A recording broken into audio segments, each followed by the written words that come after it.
6 things about Islam.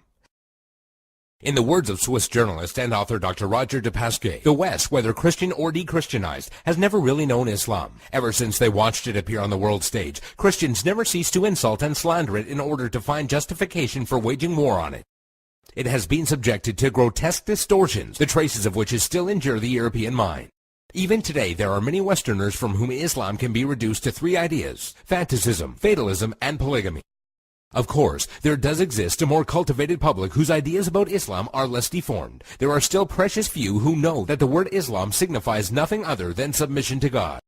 One symptom of the ignorance is the fact that the imagination of most Europeans, Allah refers to the divinity of the Muslims, not the God of the Christians and Jews. They are all surprised to hear, when one takes the trouble to explain things to them, that Allah means God, and that even Arab Christians know him by no other name. 6. Muslims and Jesus. Misconception: Muslims hate Jesus. There are many similarities between the historical reference of Christianity and Islam. Many people are amazed to find out that according to Muslim belief, Jesus is one of the greatest messengers of God.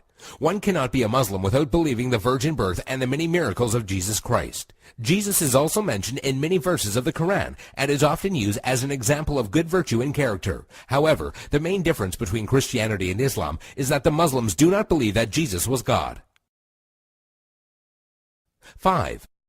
Islamic Jihad. Misconception: Jihad means to fight for the sake of God.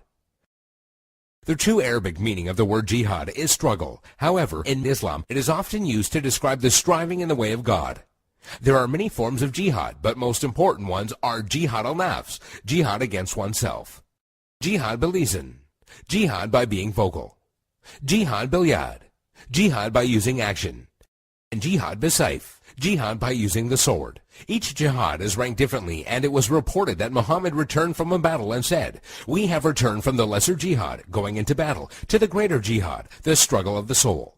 This means that a Muslim struggling against himself and his soul is more important than the jihad of going into war. Another misconception is that only when a person dies in war does that person become a martyr. This is, however, false, and it is believed that anyone doing anything for the sake of God and is killed becomes a martyr. A person who dies while performing pilgrimage in Mecca, a woman who dies while giving birth, or even someone who dies in a car crash while he was on his way to the mosque are all considered martyrs. 4. Muslim savages. Misconception: Muslims are savages and barbaric during war. Quite the contrary. When it comes to the conduct of war, there are 8 rules that every Muslim army must obey. 1. Do not commit treachery. 2. Do not deviate from the right path. 3. Do not mutilate dead bodies. 4. Do not kill children. 5. Do not kill women. 6. Do not kill aged men. 7. Do not harm or burn trees. 8. Do not destroy buildings. During the Crusades, when Saladin defeated the Franks, he honored the defeated Frankish army and supplied them with food. And during the Third Crusade, when Saladin's enemy King Richard fell sick, Saladin sent him a gift of fruits and horses. 3. Women's rights. Misconception: Women have no rights. The image of a woman wearing a veil from head to toe, a woman who gets unfair justice, or a woman who is not allowed to drive is an all too familiar notion when it comes to women treatment in Islam. And while there are Muslim countries in the world that do implement many harsh rulings against women, this should not be portrayed as Islamic law. Many of these countries have cultural differences that go against the teachings of Islam. It should be noted that during pre-Islam Arabia, women were used for fornication only and had no independence. The birth of a daughter in a family was considered humiliating, and the practice of female infanticide was uncontrolled. When Islam came back to being, verses in the Quran condemned the practice of female infanticide. Islam gave back many human rights to the women, and Muhammad was even reported saying that women are the twin halves of men. A Muslim woman is allowed to reject and accept any suitor for marriage and has the right to seek divorce.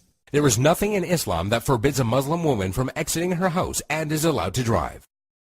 Also, in regards to education, a woman is obligated to seek knowledge, and it is considered a sin if she refuses. 2.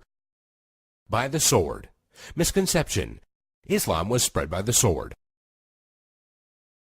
Historian Delasio Leary states, history makes it clear, however, that the legend of fanatical Muslims sweeping through the world and forcing Islam at the point of the sword upon conquered races is one of the most fantastically absurd myths that historians have ever repeated.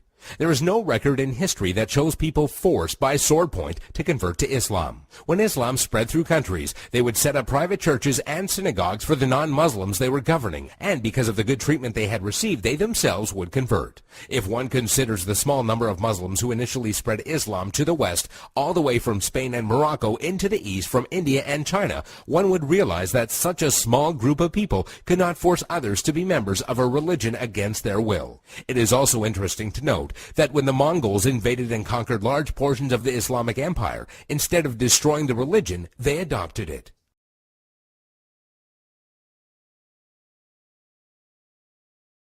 One. Islamic terrorism. Misconception: Muslims are terrorists. This is by far the biggest misconception of Islam, given unfairly by stereotyping and the public image that the media gives. Has anyone else noticed how when a specific group of people attack another group of people, it is labeled as a hate crime, but when a Muslim opens fire on anybody, it is quickly regarded as terrorism? Many political dictators and officials or extremist groups use the name of Islam as a strategy to garner followers and attention when many of their practices go against the true basis of Islam. The media has also portrayed Islam as a cult or a club where if you join you become a terrorist, and that is now part of your agenda. However, all over the world people practice Islam in the true form and use it as a way of life. There are many verses in the Quran that go against the idea of terrorism. Some of these verses include, "Fight the way of Allah, those that fight you, but do not transgress limits, for God does not love transgressors." This basically means do not fight except in self-defense, and even in doing so, do not go beyond defense. Another verse states, "If they seek peace, then you seek peace," which means do not attack people for no reason or kill innocent people. There is nowhere in Islam, whether it be in the Quran or the teachings of Muhammad, that promotes the killing of innocent people.